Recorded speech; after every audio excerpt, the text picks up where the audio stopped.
doing that. So good afternoon, everybody. Good afternoon to the Unity Renowned Speaker Session. It's Thursday, it's 4 o'clock, and we are having these sessions every Thursday at 4 o'clock. They're public sessions. They are for Unity members, but they're also for anybody else that wants to join in. So welcome, and on this gorgeous sunny afternoon, thanks for staying inside.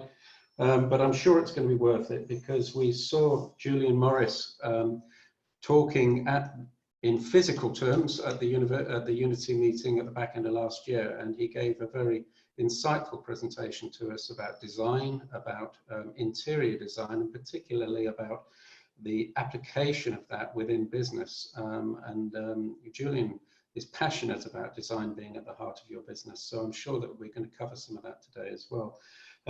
So before I start with Julian, I just want to very briefly tell you a little bit about Unity and about what these sessions are about.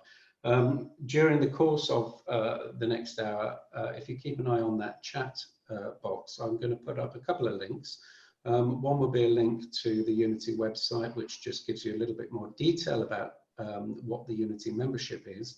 And I'm also going to put a link into the Unity Facebook group page, which I would ask, just click on that link at some point, let the browser come up and just click please join if you're not already a member of that. There's no cost to joining the Facebook group page, and there's a lot of good content in there and a lot of good chat going on there as well. So so a couple of links are going to pop up, but apart from that, we're going to avoid the commercial as much as we can.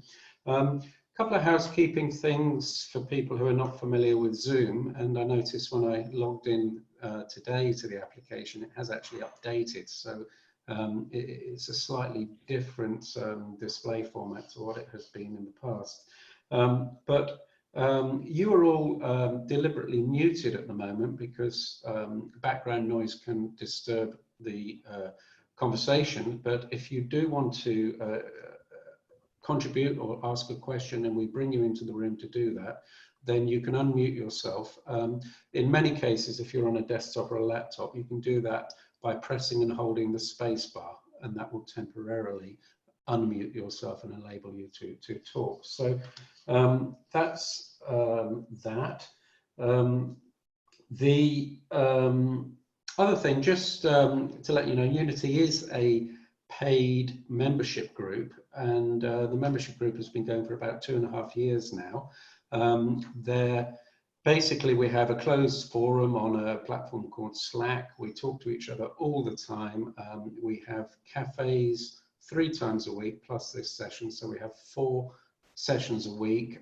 Yesterday I had 3 one-on-one sessions with other Unity members, and I've got many more in the diary coming up over the next few days. So we are very, very self-supporting, and the idea being is that Unity members over time will get thousands of pounds worth of value from their membership and from the support and help that we give.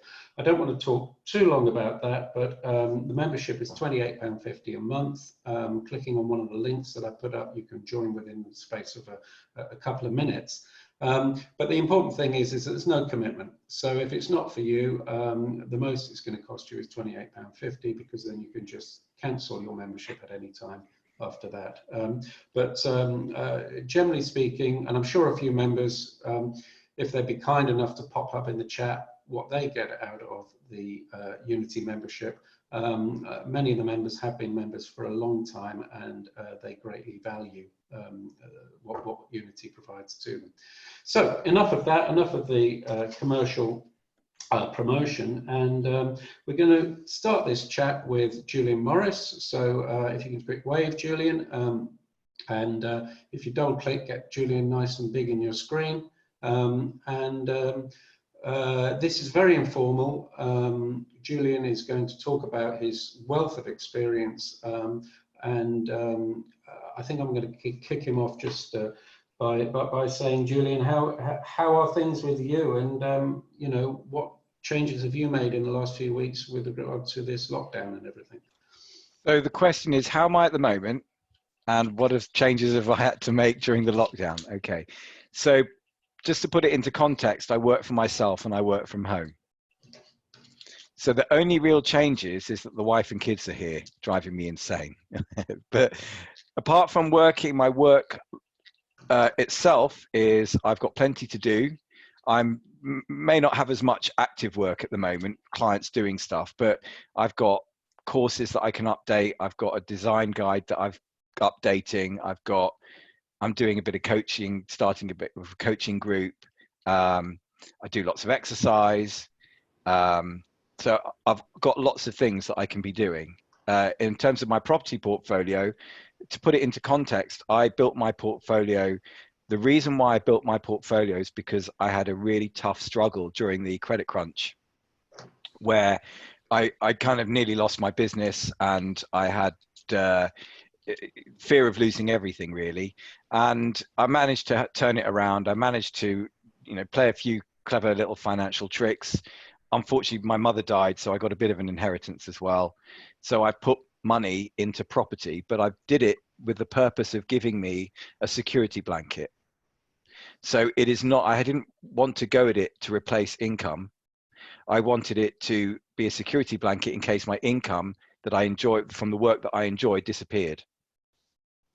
So what's happened is that I've got about 3 months capital in my design business, but the design business doesn't buy in stock and has very few fixed costs. So it's very, very lean business and very profitable business. So I can scale it back and not pay myself out of it, and I can let it'll run for about 4, 5, 6 months, and I could just pick it up again at the end. The property portfolio is, I deliberately didn't want to buy a big portfolio because I didn't want to overstretch my resources. I've looked, and we can talk about the reasons why. There's reasons why I've chosen to do things in the way that I have through research. I've researched how to build a robust business in a downturn. So what you were saying was, in terms of when you come out, before we went live, you were talking about the thing that you've learned is that you will come out of this thinking that every day is pretty much a lockdown day, and you're going to have a bunker mentality moving forward. You're going to prepare for the worst. And I basically built my portfolio to prepare for the worst, and the worst has happened, and I'm prepared for it. I mean, I said I don't want to sound arrogant, but that's the fact. I expected something like this to happen because it's happened to me before, and that's why I built the business. What I would say is that when I bought my first house, I would have been happy to have stopped at that one house. If it would have meant, if I would have overstretched myself and would have been able to buy two, I would have still bought one and had one good property rather than two teetering on the edge of overgeared. So I've always, got the money, bought a house, waited, got the money, bought a house, not refinanced, stretched myself, bought another house. I've not done it that way. Mm-hmm. So I'm not overstretched. And that's the way I've done it, because that's because the core reason why I wanted to do it was to build up a security blanket should the shit hit the fan. That was my whole reason for doing it. It's interesting, Julian, that obviously everybody's being affected in one way or another, and many small businesses are being very, very seriously affected at the moment. Landlords are being affected, there's no doubt about it, but how would you sort of feel in the spectrum of that? Do you think landlords are actually not getting it as bad, or well, I'll be completely honest with you, is that there's, I hear people a lot talk about books like Think and Grow Rich and all the other self-help books, and one of the core principles behind that is don't be around negativity and negative people.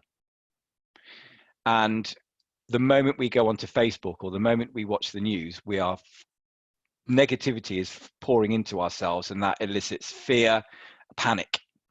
And I've kept myself away from it, to be honest with you. So I know what I know what I need. I know what I need to be doing.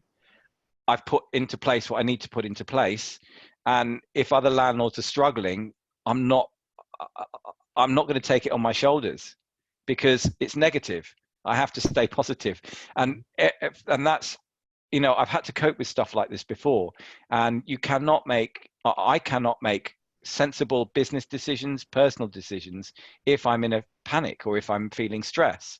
So for me, it's really trying to get my head clear and straight, avoiding negativity, just getting on with my purpose, is what's important right now. And I just can't get involved in people moaning about what if this, what if that, I'm having problems here. Well, okay, I can't do anything about it. I'm sorry. I've had to do what I've had to do.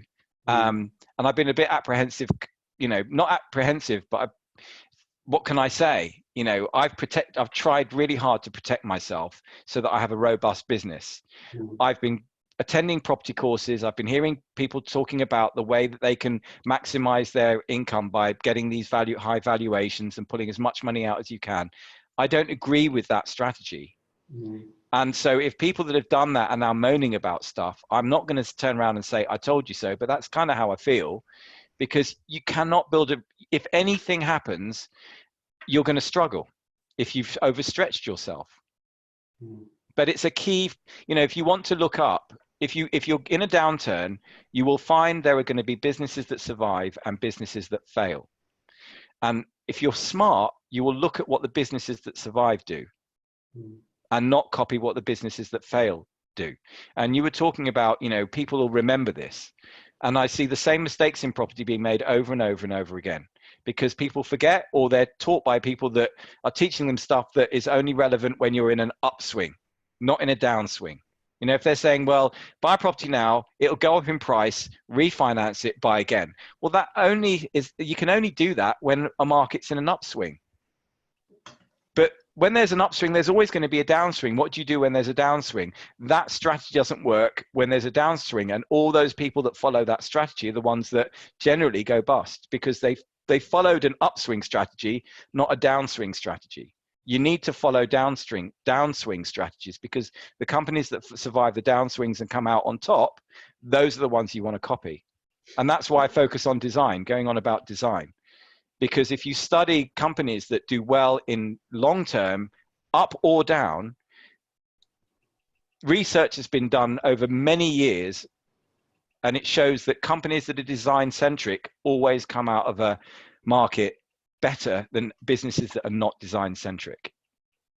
So if that's the case, one of the things that I will do is follow the strategy of good design, because it works. Expanding upon that, because this was fascinating when you put up the presentation back in November or December when you were in Coventry with us. And one of the things I think at the time you were particularly talking about was that,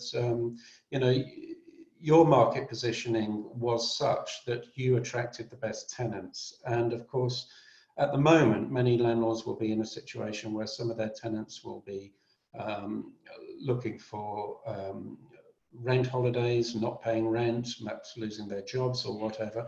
And of course, if there is such a thing as a better quality tenant, for the sake of the generalization, the better quality tenants are probably going to be continuing paying the rent through this period, and or leaving or going home.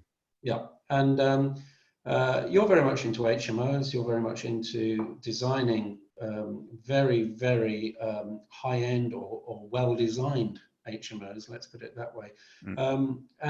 So tell us a bit about that, and tell us about your tenants, how they've been reacting, and how you've positioned yourself in the best position to survive through this. I'm going to show you my screen if you want to see. I got a message from a tenant today, so I will share it with you. And this is the type of tenants that I have, and this is why I focus on design. How do I share my screen? See if I can share my screen. Share my screen.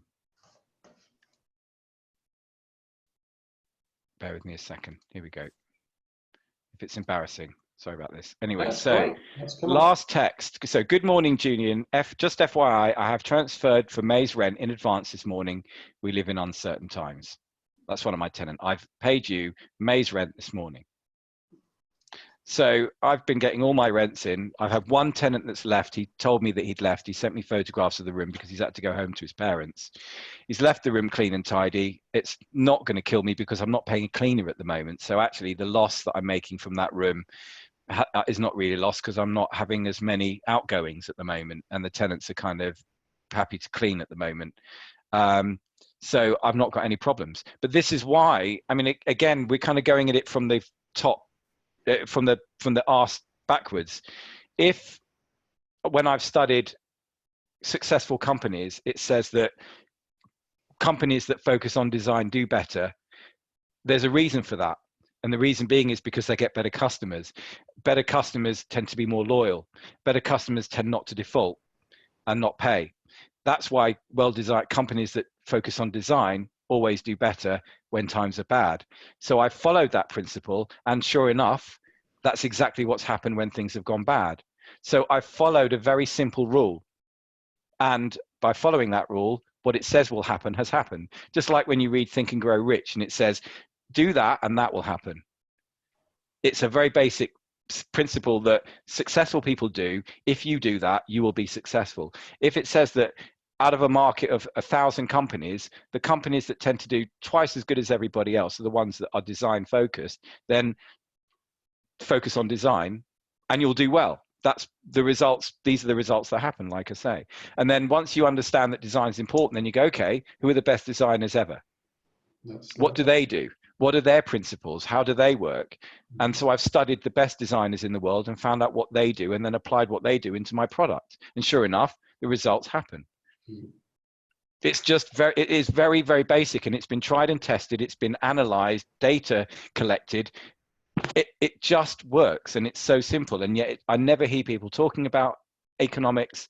I never hear people talking about market positioning. It doesn't really sell courses, but it's basic stuff that I don't know why people don't just enter into Google. You know, what businesses make a success in a downturn? That's the first thing I looked up when I wanted to start my portfolio. If you'd be good enough to go to the top of your screen and stop the share now, and we'll see you a larger screen. And but let's explore that a bit more. You talk about businesses that focus on design. Can you? Well, I can show you. I can share my screen live, and let's just have a look at. I'll show you something called the Design Value Index. Yeah. So this is the study that I looked at, really. So I'll share my screen. Where were we? Safari. Design. So the Design Value Index study. The Design Management Institute and blah, blah, blah. In hang on a second. Let's see. Design Value Index. I'll show you pictures of it, probably easier. So these graphs here show you how companies have performed over a 10-year period. And the analytics, basically, what they've done is they've picked companies in all different markets that are design focused and tracked their performance over a 10-year period, and then compared that with companies in their markets that are not design focused. So these results are over 10 years. And if you look at the graphs and if you look at the timings, there's some very interesting things here. So this was the Design Value Index for Germany, I think, here. If I look at this one here, and it shows you that between 2004 and 2014, companies in Germany that were design focused did 219% better than their competitors that were not design focused. The interesting thing is that 2007 to 2013 was the credit crunch. Look at where these companies entered in 2007 and look at where they entered after the credit crunch. So the companies that were not design focused did no better during that whole period. The companies that were design focused were way up. And that's just Germany. So if I go back and look at America, America shows you a very similar graph. Same study over 10 years shows you that they did 211% better than their competitor. I'll try and get this one up here. But do you get my drift? They do the study in every country around the world, looking at all different industries, and then consistently in every country, companies that are design focused during the credit crunch came out of it twice as profitable. In fact, twice as profitable as they were when they started the credit crunch, whereas everybody else were just about making the same money. And during the credit crunch, they were going down. And they had to just struggle all that period just to maintain the same profitability. I'm not interested in maintaining the same profitability. I'm interested in progressing through hard times and not going into decline. And companies that do not go into decline consistently through credit crunch, through downturns, are always companies that tend to focus more on design. So bringing that to HMOs, Julian, Yeah. we, Well, we've you've said seen, it. You've said it. You said to me. You said already that there's a lot of people struggling. A lot of tenants not paying rent. Well, I'm just telling you that I've focused on quality, and I'm not getting that issue. That's because I made a decision to follow the economic model of focusing on design. If I said to you, let's look at the product that these people have got, and if it's not a good design, a well-designed product, then I'll say, well, then it's down to your product placement.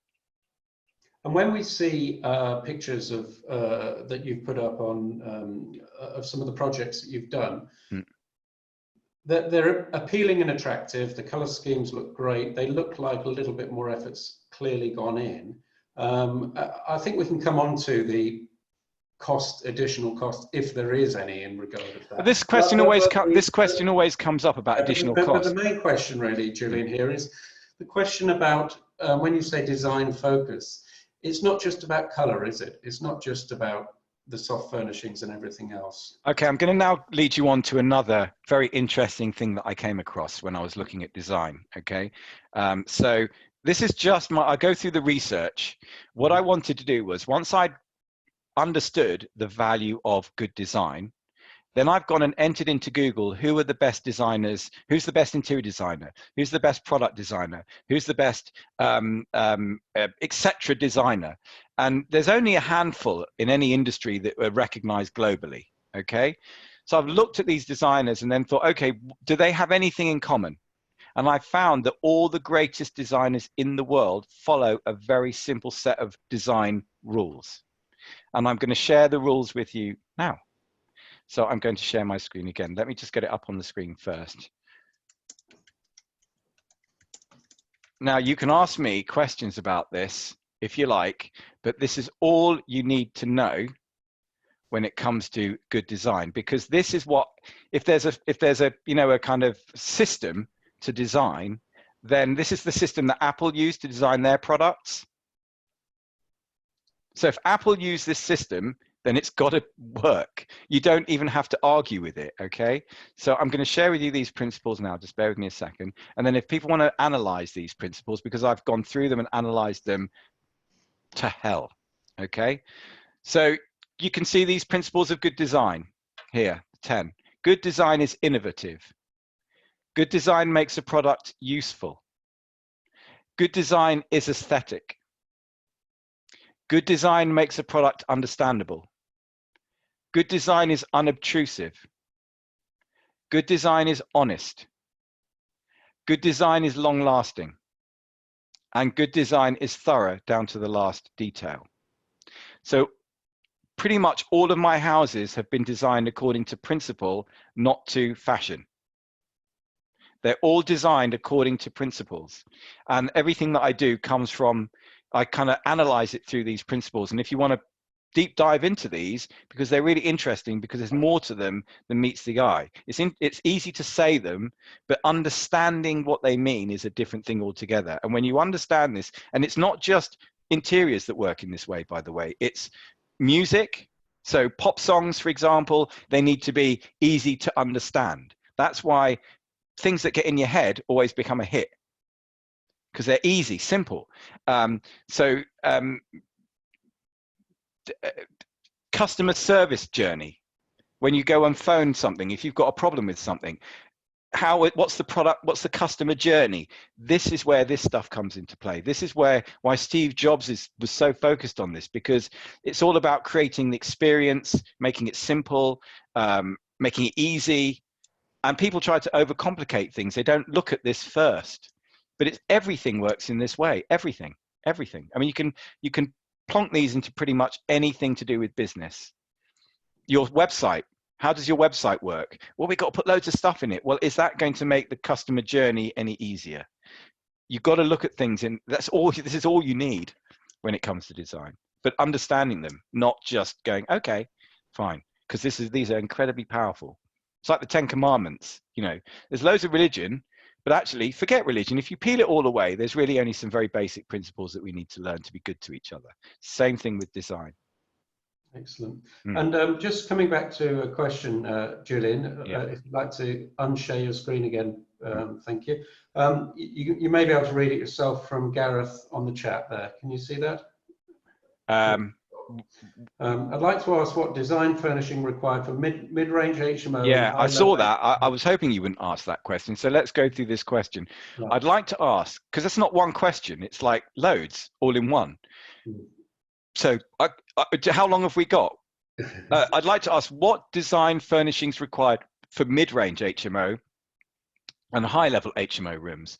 Carpets or wooden floors, wall coverings, chip paper, painted plaster skimmed walls, furniture in rooms, example, single, double bed, desk, chair, wardrobe, etc. What is a minimum? Okay. The first thing I would say to you is that none of the successful businesses that I showed you in the graph do things with an attitude, what is the minimum? That's the wrong way to think. Because no one likes to do business with anybody that thinks, what's the minimum I need to do? The only way to succeed in business is to think, how can I exceed customer expectations? So when we're looking at the principles of design or principles of successful business, there are some very simple ways that you have to act to be successful. One of them is the product needs to be well designed, quality. So that's the first one. Quality is not what's the minimum. Quality is what's the best I can get for the price. What's the best I can do with this job? So it's never about the minimum, it's about maximizing maximum. So that's the first thing I would say, but this is kind of like a mindset issue. If somebody, Gareth, is asking me, what does because he's basically asking me, what does the customer want? Okay. I would say to you, if you're spending, what's an HMO? 150 grand. If you're spending 150 grand starting a business and you do not know what the customer wants, I think you need to stop and start again. Because you cannot start a business without knowing what the customer wants. That's what I'll say about that question. If you don't know whether a single bed or a double bed is going to work in an HMO, then you need to do market research. It's not my business that you're doing, it's your business. So I can tell you, but you should know. It's like, I want to open a coffee shop, but I don't even know how to make a cup of coffee. I don't even know what the customer would like. You can't start a business like that.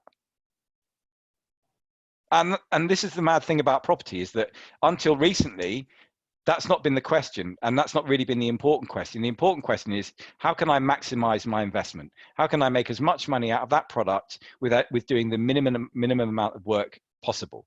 That's why people like property, because it's investing, buy it, it'll increase in capital growth, and that's all you need to do. Give it to a letting agent, it'll be fine. But the HMO strategy, the SA strategy, it doesn't work in that way at all. And if you don't understand your customer, then what you're doing, Google it, go onto Spare Room, find out what your competitor. I know the other thing I would say is, do you need a double bed or a single bed? Well, who's your competitor going to be? You know, what are they doing? And how are you going to compete with them? You know, are you going to do the same? So if there's 100 properties that all look the same, how are you going to sell your product when every other product looks the same? And again, this is another thing, is that people talk about copy and paste, or what's it, rinse and repeat? This is a great phrase that people talk about because that's the easy way of doing it, rinse and repeat. Well, another key to success is differentiation. You know, everyone talks about it. I wanted my property to stand out, but I've got to do things the same as him. Well, that's not differentiation. So there's all these different factors and elements, creative elements, and we're now coming into a time where we need to think creatively. So if this gets people thinking creatively, then brilliant. And again, I said at the beginning, didn't want to be out of order or anything, but I'm quite passionate about this. And it's great when things are brilliant. But when things are tough, I think you need to start really thinking about things like core values, what you want from your business, where you want to be, what type of customers you want, and where you want to be at the end of it all. It's nothing to do with anything else. Steering this a bit further, Julian,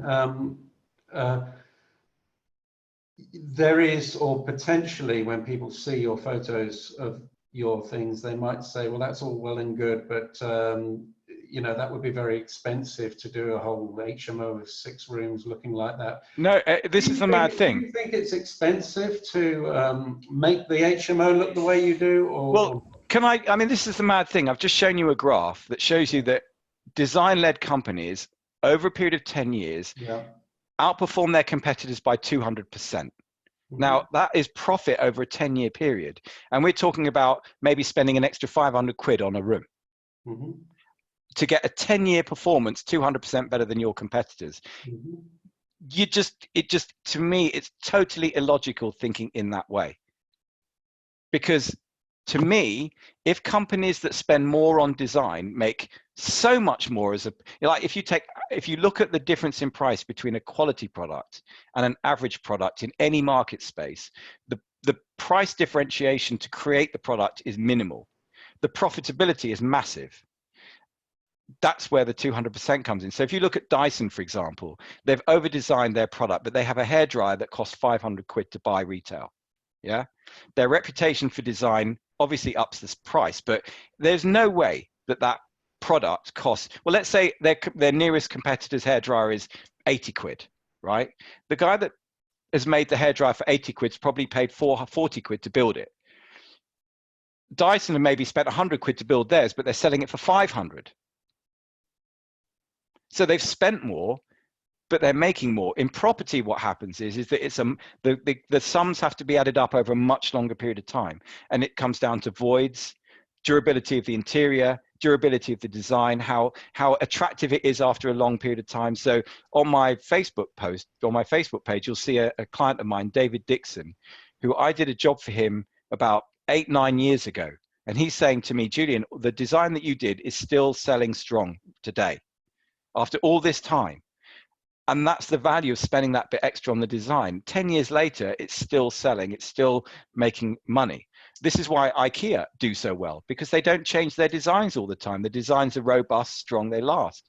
They spend more maybe on research, on the materials, but they can sell that product for years and years and years. So it's false economy thinking, well, he spent a bit more on a bed, is it really worth it? Well, I don't have to tell you that. You just have to look at the numbers and the economics of it all to know it works. But if your mindset is always, what's the minimum I can do? What's the minimum I can spend? What's the worst bed that I can get for the least amount, or the best bed that I can get for the least amount of money? Well, you're never going to get it.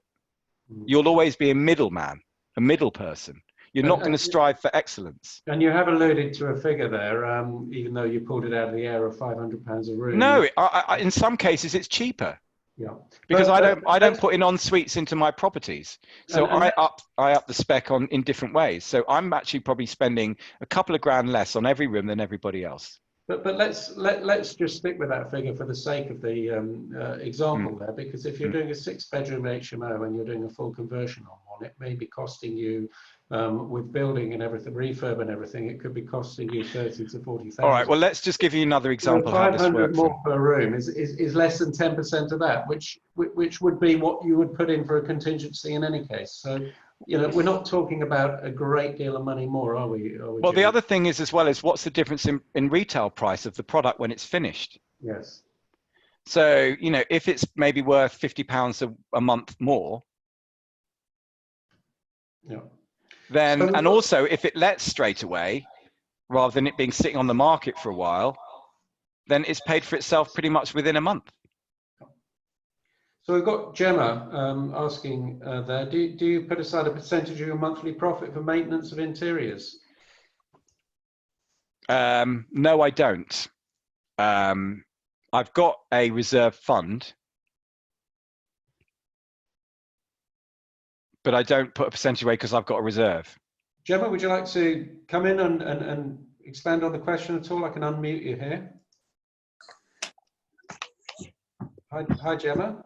Hello, hi. I've got small children with me, so that's why I'm there. This is when they start. This is when they start making a noise. Is when they know that it's going to cause trouble. Give us some background to your question. What's happening? So I completely agree with Julian's point there with regards to you know, kind of the difference and the attractiveness, and obviously avoiding voids, which is brilliant. I guess I'm just thinking in terms of, obviously, if you're putting in a better spec product in terms of nicer beds, that kind of thing, when you do have to replace, you know, with general maintenance, is the general maintenance more costly than usual? It's less costly. Right. Is that because of your better tenant? Well, again, my whole strategy is structured towards being quite robust. So that's why I invest in 3 and 4 bed HMOs and not 6 and 7 or 8 beds, because a 4 bed takes, if you've got one kitchen in a 6 bed or a 7 bed, and you've got a kitchen in a 3 or 4 bed, it kind of equates that kitchen in the 4 bed is going to last twice as long as the kitchen in the 8 bed. Because it's used by half as many people. And that's been my experience. So, so that's just one example of how quality works, and how looking at a product works, and how looking at this principle of less is more for me. Because my fear when looking at larger HMOs, and I know how this works because I've been in this business long enough, is that after about 7 or 8 years, a big HMO needs a pretty decent refurb. Yeah. Mine don't. Yeah. Mine are still pretty good, and I haven't really had to touch up much paint or do very much to them to keep them up to date, because they've been designed in that way. Yeah.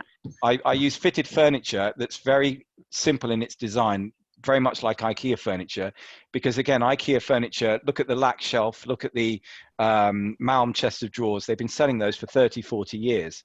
So if that pattern works, then I'm going to replicate that in the furniture that I design for my own product.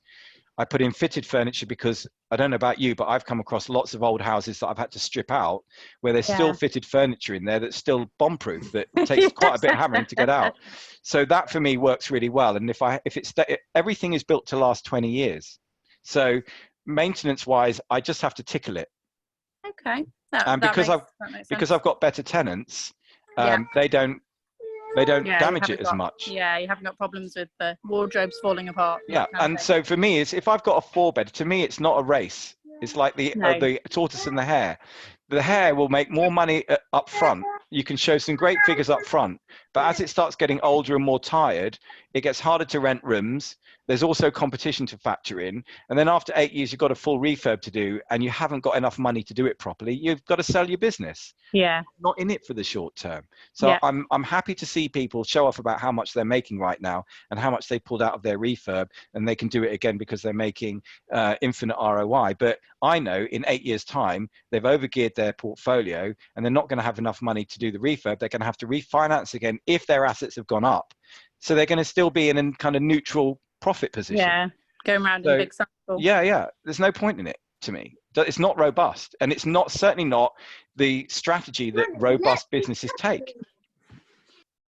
That's great, Gemma. Thanks very much, and thanks for the contribution for the little ones as well. So that's anybody else in the room like to ask anything of Julian? Here, you can put your hand up. You can type in the chat box, and I can bring you in. Oh, looks like we've got Gemma back. No. If no, I can go through, because somebody said deep dive through the principles if they want. Please do. So if I share, this is a tricky one, and maybe we could all do it together, I guess. So let me just go back and actually go and find these principles properly. Hold on. Right, so I'm going to start with my favorite one. Should we start from the first one first, maybe? Hold on a second. So, okay, here we go. So, share my screen. And let's deep dive. So, and these work. So, first principle, good design is innovative. This is quite a complex one. It doesn't really make much sense, but I'll interpret it in the way that I think. The possibilities for innovation are not by any means exhausted. Technological development is always offering new opportunities for innovative design, but innovative design always develops in tandem with innovative technology and can never be an end in itself. Well, I don't really get all that mumbo jumbo, but what I get about innovation is that if this guy who's a very successful designer who Apple copy says good design is innovative, then you've got to try and be innovative in your design. So then you've got to ask yourself, well, how do you be innovative? How do you be innovative? you be innovative by looking at things like functionality, for example. So the way I innovated with my HMOs was I thought about, how do I get this to work really well for the person living in the room? What can I do to make the experience for them better? And the way I did it was by looking at things like lighting, for example, because everybody at the time was just putting in a light fitting in the middle of the room and a table lamp on the table. Everyone's doing the same thing, but I thought, actually, wouldn't it be cool to put a drop pen above the bedside table? It frees up space on the bedside table. It's a really nice design feature, and it gives really nice ambient light, and I don't have to change lamps when they get nicked all the time. So it was an innovative feature that I put in, that not only was it innovative, but it helped me in terms of maintaining and managing that product. Another innovation that I didn't see with HMOs, professional HMOs, was a desk. Now, all I was doing was thinking, well, I would like a desk in a room, so I'm going to put a desk in my professional HMO. And when I showed it on a PIN meeting, people were saying to me, Julian, what are you putting a desk in a professional HMO for? Only student HMOs have desks. People still ask me the question, but that's totally irrelevant what's in a student HMO and what's in a professional HMO. What's important is, I think a room needs a desk, because I think people would like a desk. I think people need somewhere to sit. They're going to need to do a bit of work on their laptop, or they might want somewhere to eat or to play the game, or if they've got a friend come round to sit so they can sit down. That's how you innovate. You make it easier for the customer and better for the customer. That's how you innovate. Bells and whistles don't make a thing better. That's not innovation. Making something better for the customer is always the innovation. The next one is good design makes a product useful. Now, this is a thing that's very interesting. A product is bought to be used. It has to satisfy certain criteria, not only functional, but also psychological and aesthetic. Good design emphasizes the usefulness of a product while disregarding anything that could possibly detract from it. So that's basically strip everything down to what it needs to do. So, for example, the reason why IKEA's Malm chest of drawers does so well and has sold for so long is because all it is a square box with drawers, no handles, no fancy designs or patterns on it. It just does exactly what it's supposed to do. So as a consequence, that design has lasted for donkey's years. And you've got to think in that way. So what's the use of a bed, for example? You tell me, Rupert. What's the use of a bed? To sleep in, Julian? Yeah, and what does it need to do to perform its function properly? Well, it's got to be pretty comfortable, hasn't it? Okay, so how many out of, let's say, 100 HMO properties, how many of those 100 will have a comfortable bed?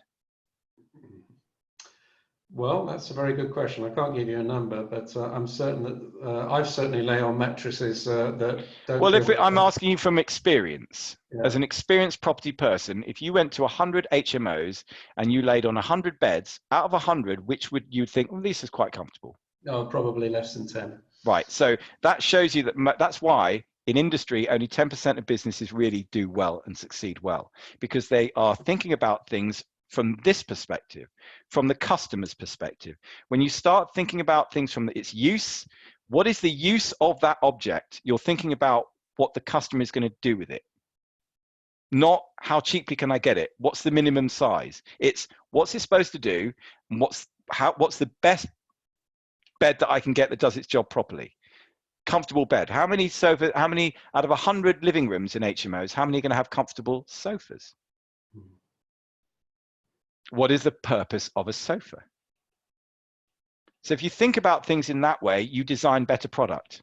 The reason why the Porsche 911 is such a beautiful design that's lasted so long is because it's been shaped like the wind. It's beautiful. It's the teardrop shape. It doesn't need any improvement. If you focus purely on what it's used for and do that well, it needs no improvement. So that's the second one. Third one, good design is aesthetic. Well, this is a very difficult one to understand. What is aesthetic? What is the aesthetic of a product? In a room, I would say the aesthetic is the storage, the comfort of the bed, the way you feel when the color, the way the colors make you feel when you walk in, the way the lighting makes you feel when you walk in. All of those different features add to the aesthetic. It's not just a yellow feature wall. So when you ask me the question about, it's not just cushions and feature walls. Design isn't just about the knobs and the gears. It's everything together forms the aesthetic. Good design makes a product understandable. So that's very simple. Have you ever seen a washing machine with loads and loads of knobs and dials all over it and gone, how the hell does this work? And then you've got another washing machine next to it that's just got two knobs, an on and an off, and a temperature control. That's what is meant by a good design makes a product understandable. That's why Apple iPhone and the iPad have outsold every other device on the planet, is because a baby can pick it up and understand it without a set of instructions. That's why Apple really focus a lot on this, and this is a lot to do with customer experience. So when you're looking at your website, for example, you've got to think, is this website understandable? Is the customer going to look at this and within 5 seconds understand exactly what I do and how to buy the product? Very, very powerful element of the design matrix is understanding the product. Good design is unobtrusive. This is a big one. If you look at Laura Ashley bedroom now, you'd laugh your head off, because it's just too much pattern and stuff, and people get carried away with, oh, I'm going to put a little bit of wood over there, and I'm going to put a bit of metal over there, and a bit of this and a bit of that.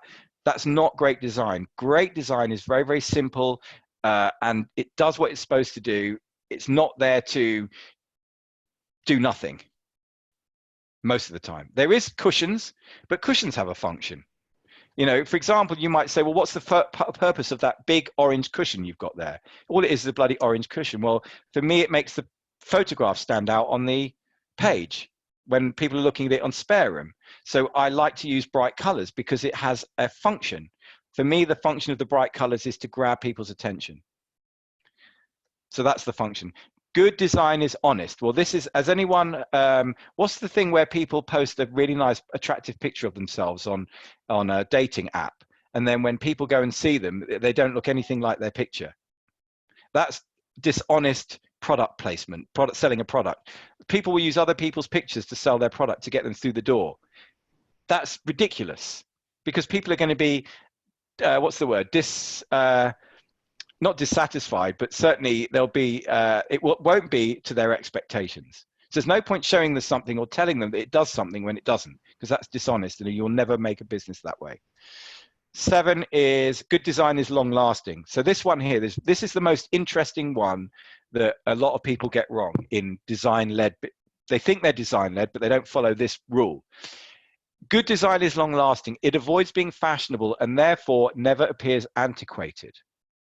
So I'll repeat that again. It avoids being fashionable and therefore never appears antiquated. Unlike fashionable design, it lasts many years, even in today's throwaway society. If you follow fashion, the design that you followed will look ridiculous within about 10 years. So what you do not want to do is follow fashionable design. You want to follow timeless design. Timelessness is what you want to be looking at when you're designing products. That's why Apple have hardly had to change the design of the iPhone or the user interface that they've created, because they worked so hard getting the design right from the outset that it's needed no change. Porsche 911, the design itself is long lasting because it's so simple, it just works. Don't need to change it. People like to change things all the time. That's bad design. Good design is thorough down to the last detail. Okay, now this is one that is going to get everybody, because most people, when they buy property, wait till exchange of contracts before they start looking at designing the product. Too late. I'll move on to the next one. Good design is environmentally friendly. Well, difficult to really do in a house, but the way I would interpret this is what I said to you is that for me, a big HMO, the interior of that product is only going to last you about 8-9 years, and then it'll need stripping out and doing again. A smaller house, which is probably very similar in profit over a long term, has got less rooms and requires less refurbishment over a much longer period of time. It's a much more environmentally friendly product because it doesn't need replacing all the time or updating. So all of these things are kind of interchangeable and connect together. Good design is as little design as possible. Again, Laura Ashley, things with lots of frills and frippery. Bad design. Too much stuff. Scale it back down. And there are other ways of looking at design, but I'm showing you the 10 design principles that companies like Apple use. Apple are the most profitable company in the world. Porsche use these principles. Porsche, again, are one of the most profitable car manufacturers in the world. People that use these principles always make the best product. Excellent. Julian, as you're talking, something came to mind. Sofas in an HMO. Yes. Obviously, HMOs are generally not for romantic couples cuddling, watching telly together. Generally, they do have sofas in, but would it not be a good design function not to have a sofa or to have more individual armchairs? Well, you can buy sofas that split apart. That do what, sorry? Split apart. Right, okay. So they zip and link sofas. I use zip and link sofas a lot of the time. But again, I've gone and chosen a small, very intimate product. Mm-hmm. Because I can create a home environment. My houses are basically like normal houses. Mm-hmm. They feel like a normal house, and there's only 3 or 4 people in them. So that's why I like small HMOs. If you've got an 8-bed, it's very unlikely you're going to get that kind of environment, which is again why I'm not keen on the larger HMOs. It's not the product that I would do for that reason. But if you want to create a communal area, what's wrong with putting a sofa in it?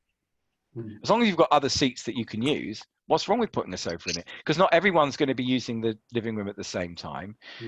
When you go into a cafe, some of them have chairs and sofas and high chairs and stools, and you mix things up a bit. But it's up to you whether you want to prioritize a nice communal space for people. My product does, always has, because I think it's a higher quality product. So, anybody else in the audience like to ask anything of Julian? Either pop it in the chat or unmute yourself and come on, join in with your question. Oh yeah, Rahman reminded me that it's an oil company that's the richest in the world. So yeah, that's a little bit different. We're not talking about gold or mining. It's talking about product. It's a different thing. We talk about product. We'll keep it on product. Yeah. Arguably, I'd say that companies like Apple and design, ones that are really good at design tend to be the most profitable ones when it comes to product. We're not selling oil here on this forum. So what have we got? Who would like to unmute themselves and chat to Julian? I want to ask a question to Julian. Hi, thank you. Hello. For enlightening us. I don't know if you do it because obviously your product is specific and you don't do it like maybe what we are trying to do, like, buy one, then the next one, then, to really make a living. But do you think people actually, when they do the numbers, when they look at what is the purchase price, what is the refurbishment, do they include a specific percentage to calculate for the staging or for the decoration of the house? Well, it depends on who you want to target as your customers.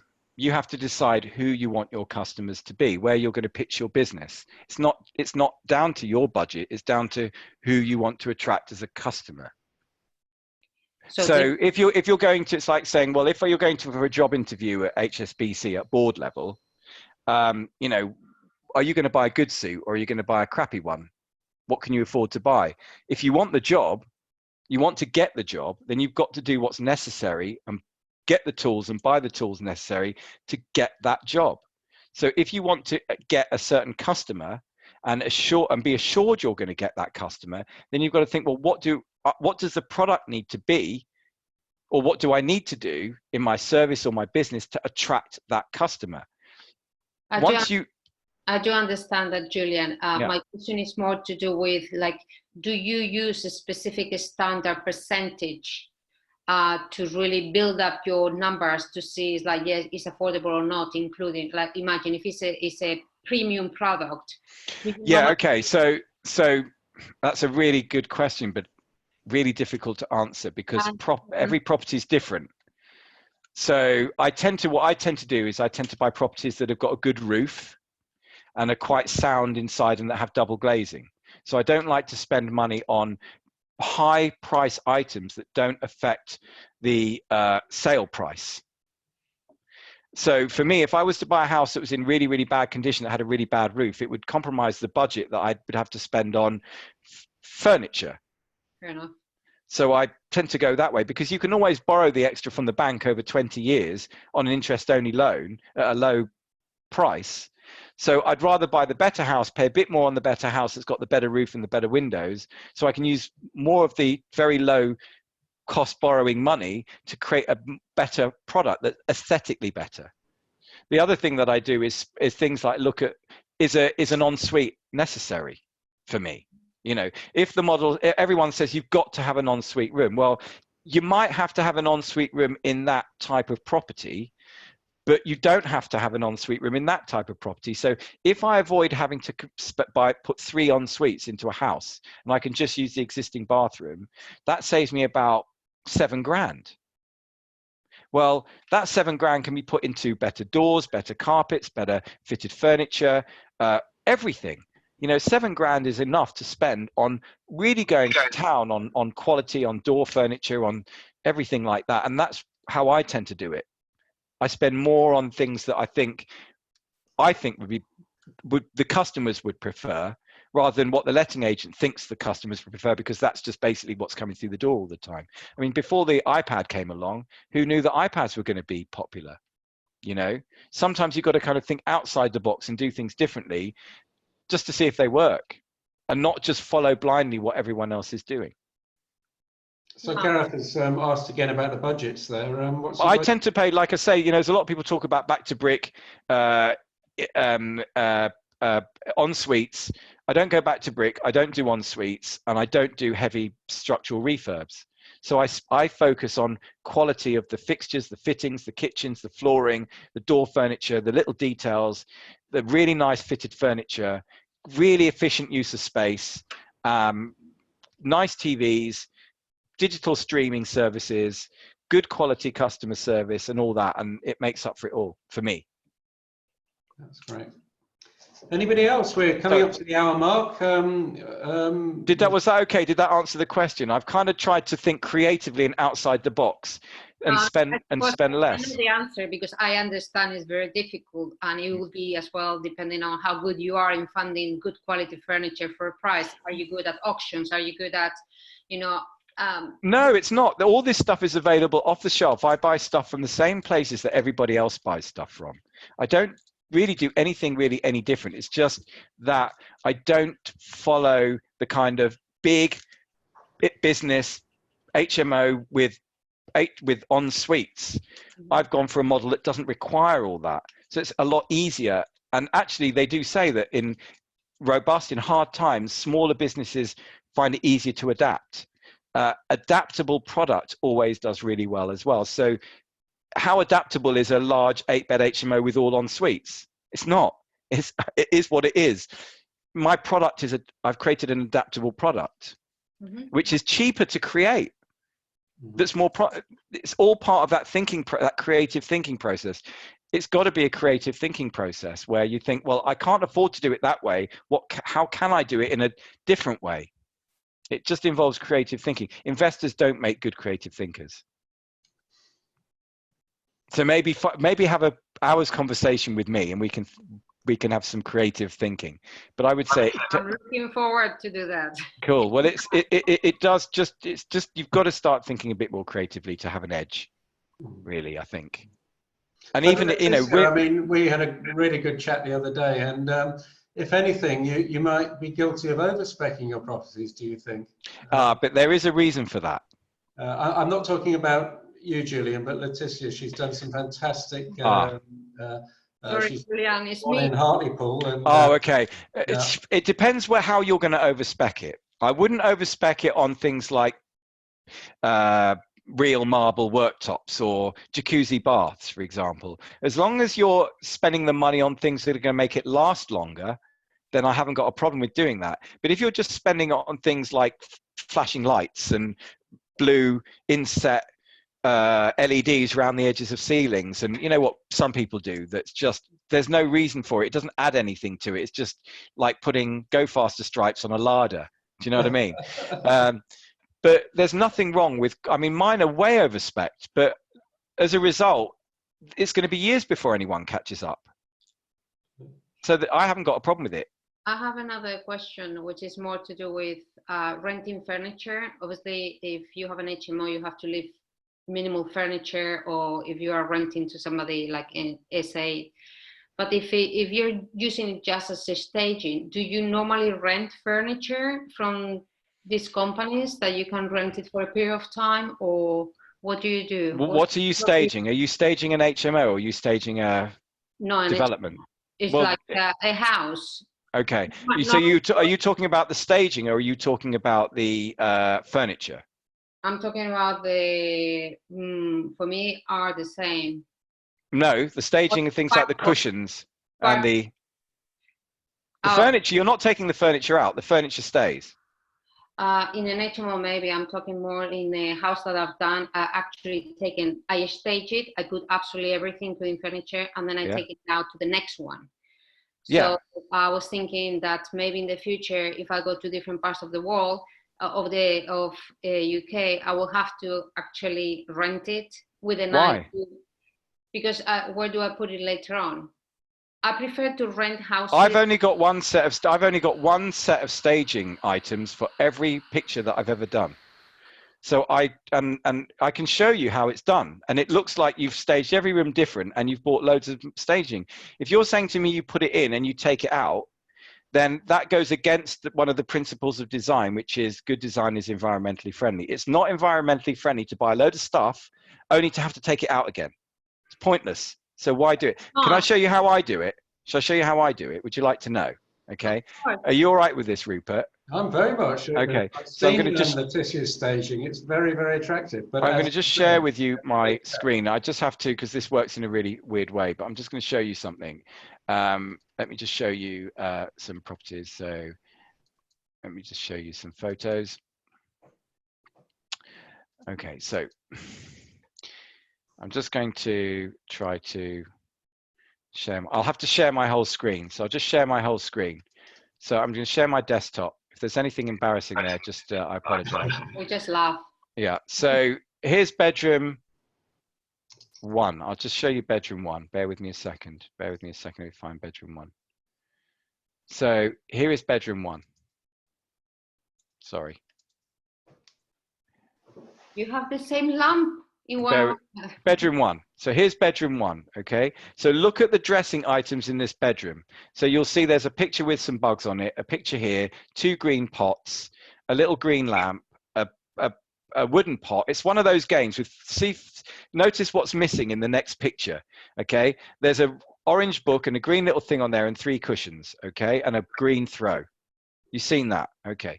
I'm now going to show you another picture from another room, another bedroom. Where are we? Where are we? Bear with me.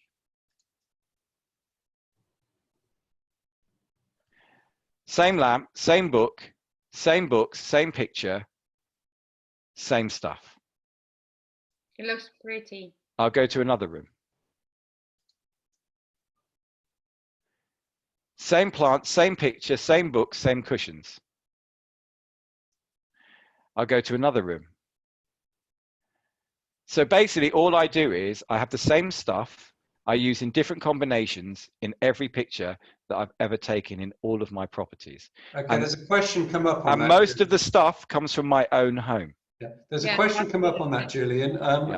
We can see that you do that for the purpose of the photographs, but Sue has asked, how do you show this HMO? Okay, when you buy a property from a developer, they have one show home. They don't have build a house, make that into a show home, build another house, make that into a show home. They only have one show home. These rooms are going, if you're going to be taking all the stuff out of that room when they move in, then they know that this room is just staged for the purposes of making it look nice for viewing. Okay. And normally most of the time is a tenant will come to have a look at a certain room. They're not going to have every room to look at. They're going to want the room priced at 325 or the room priced at 425. And to be honest with you, when this house was first created, I kept one room dressed, and then the rooms that were undressed, if you take out can you see my cursor on the picture? You take out the pink cushion, the multicolored cushion, the orange cushion, this cushion here, my laptop, and you take out all the little shelf things, you're left with a black bedspread and 2 pillow-shaped cushions. That's all you're left with, and the chair, but that's going to stay. So all of the colorful dressing bits that you're going to take out anyway are taken out, and I leave just every room is dressed with a mattress protector, a big grey bedspread, and 2 pillow-shaped cushions, just to make the mattress look I think a bare mattress looks ugly. So to take that away, but keep one room dressed. The rest of them have just got basic dressing. So I show them the room that's dressed first and say, because that's the showroom. And then the other ones are and these are the other rooms. Take your pick. The only room that I leave dressed is the living room. And if I show you the living room, I'll show you the living room here. In the living room, all it has is some cushions and a couple of little cheap bits from IKEA. And that's it.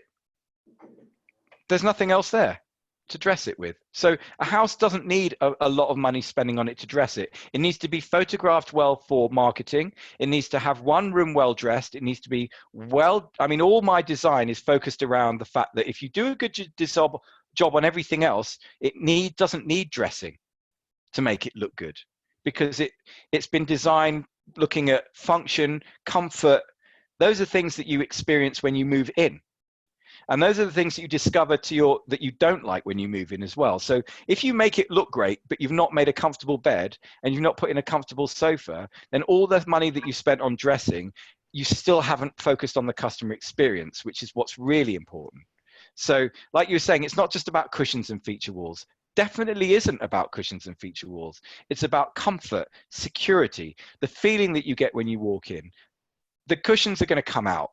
People are going to put their own stuff in. They know that. There's no point in spending a fortune on dressing and items. The design should be able to stack up on its own without it. While we've got the screen shared, Julian, tell us about the one color trick. Well, again, if you look at the principles of design, it says that better design is less design. So I can bring up a couple of slides actually to demonstrate this and show you how this works. Actually, so I'll bring up some slides if you just hang on a second. You're seeing my inner workings here. One Day Workshop Part 2. So I'll show you how this works. We can do some slides. Just bear with me a second. It's just about keep making it look very simple and clean, which is what the one color technique is all about. So if you just bear with me a second, I'll show you this. So this is, I'll go through the one color technique. So slideshow. Can you see my slides? Yeah, perfect. You can see your screen. So what is the function? What's important here is to just not to follow what I'm doing blindly because I do it. Julian does it, so that's how to do it. Let's analyze the function behind this one color technique, okay? So the function of the one color technique is it generates a sense of calm in a room, and it exaggerates its size as there are no contrasts to draw the eye. So this technique has a function.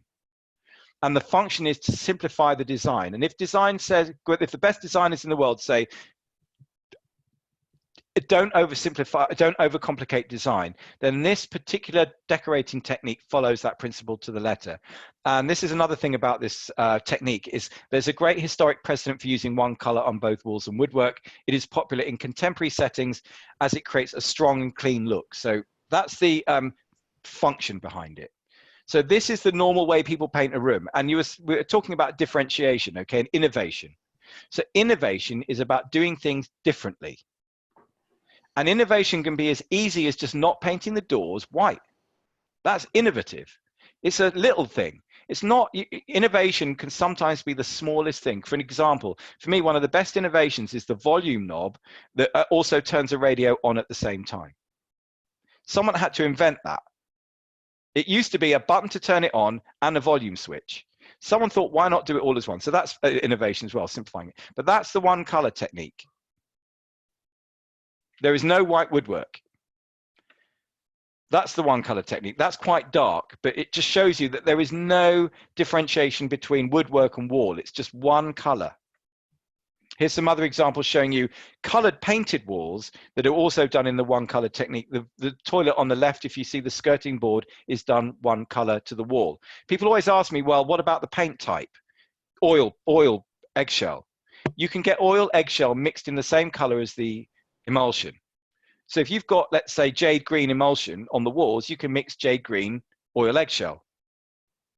That's what you do. And don't use gloss, oil eggshell. So this is the normal way people do it. White woodwork, neutral wall. That's the one color technique. That's it with a darker feature wall. That's how it should be done. Can you see how it feels visually? Just the feeling visually is that feels calmer. And that's what it does to a whole space. This is how people paint feature walls. And that's a much calmer way of doing it. So it's just a design. It doesn't cost any more to do it. It's just a very simple way to simplify the design of your product. Also, when you put another color with it, let's say I put a red chair with that, the red chair will really stand out against that yellow wall. If I put a red chair with that, it doesn't stand out as much. So it's a very clever design tool of how to use paint, which is really effective in making things look really simple, clean, and brings out vibrancy and color when you put in other colors with it. So that's the one color technique, and that's just playing around with it again. You don't have to paint a door white. You can paint it in a color. There is so much freedom that you can have with color and technique, and it's a very, very cheap way of differentiating your product over everybody else's, and it's not cost any more because you're going to be painting a house anyway. So most of my people say my houses look great. Most of it is just trickery. It's just color. It's cheaper kitchens, cheaper furniture, cheaper, no structural, color. Very, very cheap way of doing it. So that's the one color technique. Gareth has asked a question. Gareth, would you like to unmute yourself and ask the question in person? I've got a picture of someone talking to me about painting fire doors. Yeah. Do you paint fire doors, Rupert? I think we do paint. Have you ever walked into an HMO with unpainted fire doors? I'm fairly certain we do paint fire doors. Yeah. Has anyone walked into a HMO with unpainted fire doors? Yes or no? You have. How many? Lots or just a few? Sarah? Not so much recently, but there used to be a thing. Okay, today. No, today Okay. they're painted. Yeah, so I think that what Gareth is trying to do is to say that what I'm doing is by painting fire doors, they should not be painted. No, Julian, I'm not saying that at all. What I'm saying is that people that do paint fire doors need to make sure they do it properly so that they don't compromise the fire safety, because they can be done improperly. And so the question is, do you do it, and what do you tell your painters? Okay, the way I do it is we just do an undercoat and I paint them in oil eggshell. I don't know whether that's right or wrong, but I don't know of a fireproof paint. I could paint them in acrylic eggshell, I suppose. Is that what you're saying? No, I'm thinking more about the strip. The strip, yeah. Oh yeah, but that's not decorating though. That's not painting the doors. That's intumescent strip. Hey? The intumescent strip, when you've got them in the frame or in the door, I don't know where you've got yours, but some painters, if they don't know what they're doing, they will paint over the intumescent strip. Oh no, I don't put the intumescent. Then you're dealing with an idiot painter. If my painter painted all the intumescent strips, he wouldn't be my painter. Right. Okay. So I've never used a painter that would do that. No, I'm sure you haven't, but there are a lot of trades out there that say they know what they're doing, and oftentimes they don't. So yeah, but then that's down to Gareth. I would say that's down to project management. So, if I was to look at a decorator and he was painting intumescent strips, I would just freak out.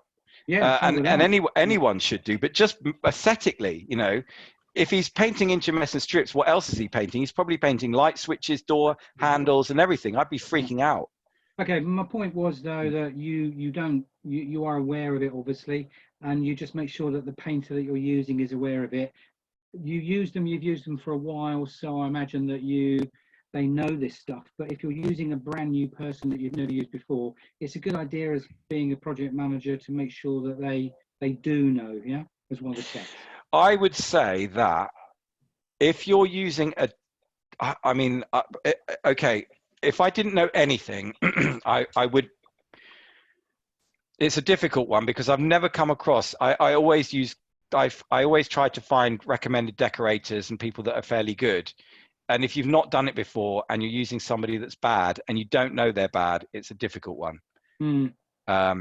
Yeah, but again, one of the big things in this business is that, you know, it's not as simple as it used to be anymore. There's lots of rules and regulations, and if you don't know them, it's like, you know, speeding without knowing the speed limit. Yeah. You've got to know what the speeding limit is, and you've got to know how to do a refurb, and you've got to know, and if you don't, then you're going to have to learn the hard way, I guess. No, just checking. Thank you, Julian. Thank you for your vision explanation as well. Very good. Thank you. So there's quite a lot of us in the room. Anybody got any comments on what Julian said, or questions at all? Normally you're pretty vocal, lot. No, I must have said it all. Have I been really, I don't know whether it's been I think we're all scared of you, Julian. I don't mean to do that. I'm really sorry. Sarah. I would like to say the tip from the one colour is fantastic. I met you years ago, went on a course years ago, and you changed what had been magnolia student houses to grey. But I'm now at the stage where I'm grey and white woodwork, thinking, hang on, there's something, it's not right, I need to do something, but what do I do? And actually you've explained that perfectly. So do you have HMOs, Sarah? Student HMOs, yeah. Okay, so and whereabouts are those? And Stoke-on-Trent, and for Staffs Uni and Keele Uni.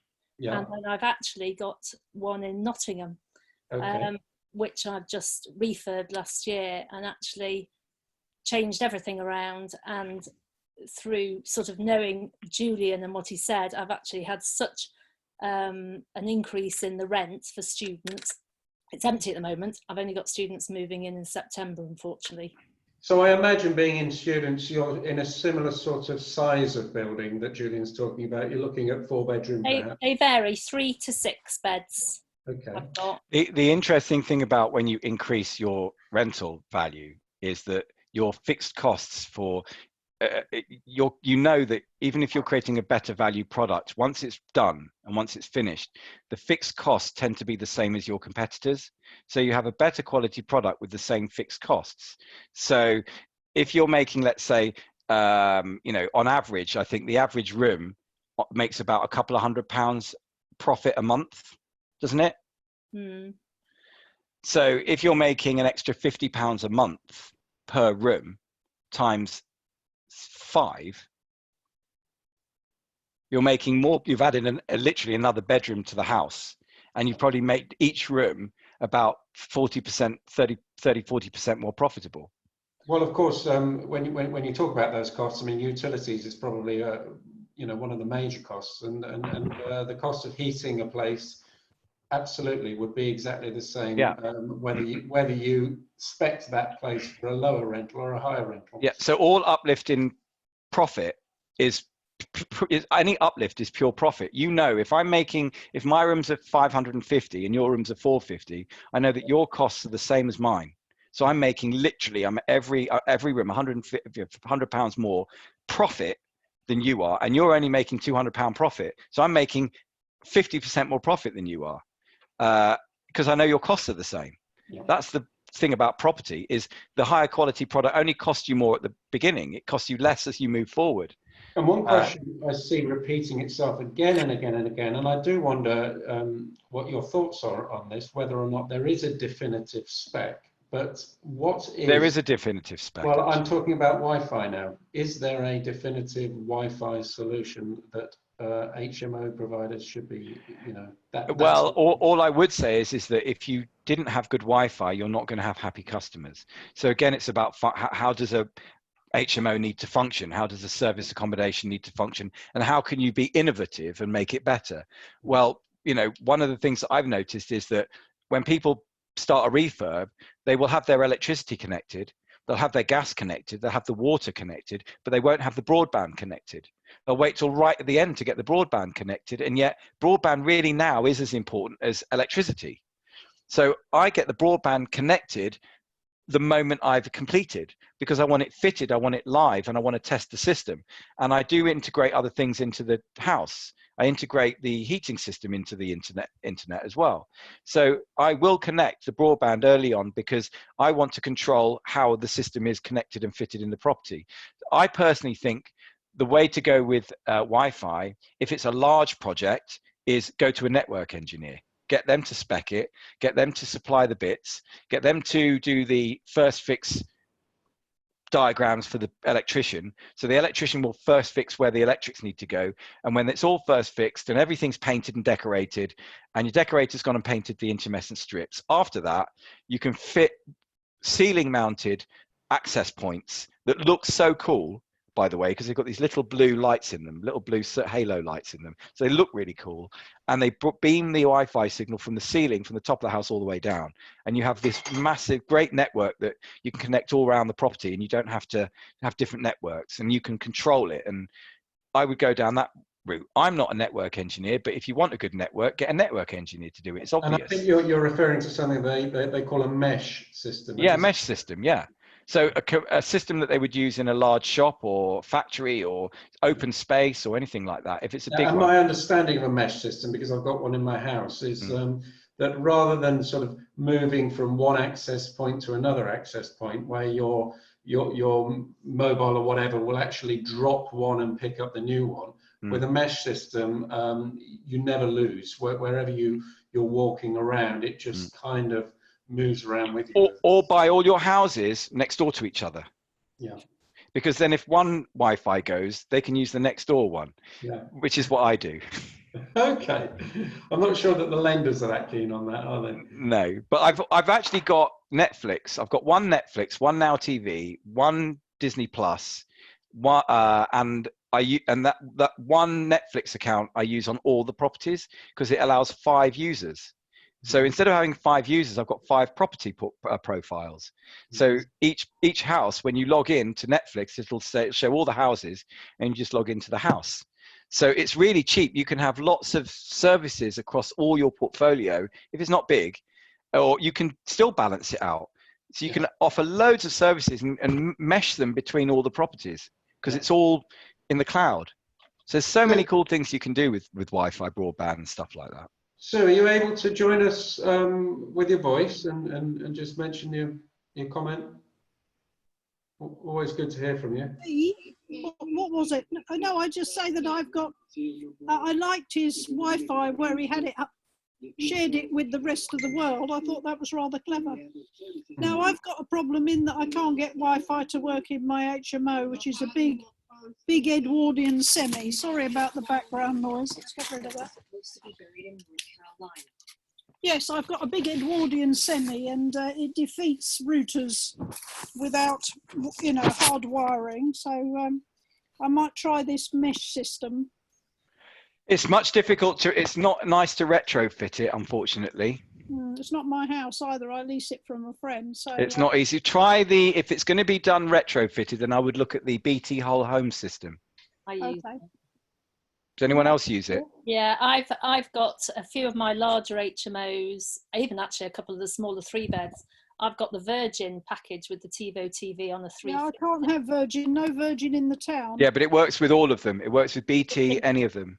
So even with bad Virgin, I've then put a BT home hub that's got the 3, I don't know what they're called, the 3 bases, and that sorts the problem out. Costs about 160 quid for a house, but if it's keeping your tenants happy, that. No, they're very grumpy at the moment. Sue, I've actually bought one for my mother-in-law, and she never used it, and I've not even taken it out the package. So if you want to message me through Messenger, mine's only a 2-disc system, but I'd sell it to you at a real knockdown price. Oh, that's fantastic. Sounds like a deal. Thank you. That's fantastic. And Sarah, if you could just share your spec, what you've got on the Slack group as well, that would be fantastic. Yeah. They are very good for retrofitting, and it's like a mesh system. It works, but I would say this to Sue, is she's going to have to read the instructions. She's going to have to download the app on her phone. She's going to have to set it up. So, but it should be it's been designed to be easily set up. Okay. Well, hopefully you've got a tenant that's tech savvy up there. Yeah, I have, and he has a partner who lives in the States, so he's motivated to get his Wi-Fi up. so that he can talk to her. Yeah, Cool. lovely. Thank you very much. My pleasure. Just one more question, Julian, if I may, please. It's about the Marm furniture. I've had Marm in some student houses for 15 years. It's still fine. I've got to change it because of the colour, really. But what I did do in the latest refurb, I went sort of more industrial style, and I'm sort of worried that the industrial style perhaps won't last as long. You know, you're talking about the designs. I'm just in a funny place. The student market is so much more competitive than it's ever been before. You can put industrial design into stuff, but I wouldn't go all industrial, and I wouldn't go all anything. I would just say that pick something that looks nice. If it's a nicely designed piece of furniture, whether it's industrial or not, it doesn't matter. If it's nice, it'll fit in. It should last as well. Yeah, you just want to look at durable design. It doesn't. The industrial design is actually quite durable, but I think if you were to get a 1960s bungalow and make it all look industrial, then it would just look stupid. You know, if you do anything, all one thing, it's going to look silly after a while. So, but there's nothing wrong with doing it in an eclectic way, just in a very subtle way. Like, again, using that principle of good design is less design. Right. So just pick something nice from Amazon and plonk it in there, you know. I think if it just boils down to the choice of an industrial piece of furniture, then I'd be worried. There should be other things in the design that work. You know. Okay, lovely. Thank you very much. No problem. I think that's been great. Yeah, I mean we've been on for an hour and a half, and it's flown by, Julian. So that's been absolutely fantastic, and thank you. I've really enjoyed it. Your time. It is fun doing these things, and it's also fun to keep them relatively interactive. If we're going to close in the next few minutes, happy Easter to you, Sue, and obviously don't go out to parks or anything like that, as you know, as we're being told. I think we've got the clap at 8 o'clock tonight, haven't we? In a manner of speaking. Is that clap for Boris? Yes, yeah. Hey, well, for the NHS.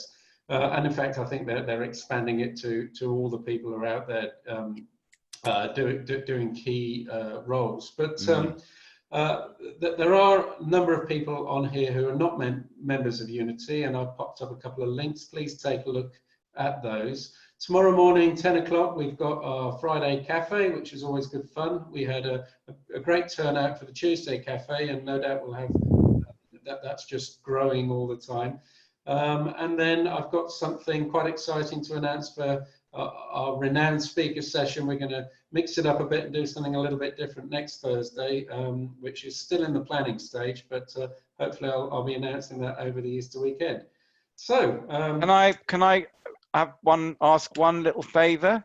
Of course. To ask, and I'm doing something that's totally free. I've done some I've been doing some personal business coaching with people. It's not something that I talk about, but I'm doing a free business coaching session. I'm doing them every Wednesday evening at 8 p.m. Can I post the link in there? It's free. Please do. Send it to me. I'll put it on the Slack group, and we'll put it on the Unity Facebook group. Okay. Too. And I've got, the thing is with that is I've got a co-host, Rebecca, who is she's a comms expert.